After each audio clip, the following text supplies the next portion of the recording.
আল্লাহ তুমি আমার গুনাহগার উম্মতকে বাঁচাও। এই দুনিয়ার বুকে রব্বুল আলামিন সব নবীকে একটা করে দাওয়া মুস্তাজাবা দিয়েছেন, মানে যে দোয়া করলে কবুল হয়ে যায় সাথে সাথেই। দুনিয়ার সব নবীরা ওই দোয়াটা দুনিয়ায় করে ফেলেছে।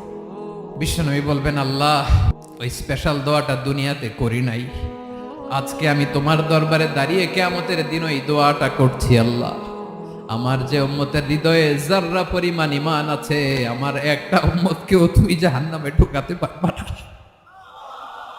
বিশ্বনবী পাগলের মতো একবার হাউজে কাউসারে যাবেন, একবার সিরাতে যাবেন, একবার পুলসিরাতের দিকে, একবার হাউজে কাউসারের দিকে পাগলের মতো দৌড়াতে থাকবেন, তার কোনো গুনাহগার উম্মত যাতে জাহান্নামে ঢুকে না যায়।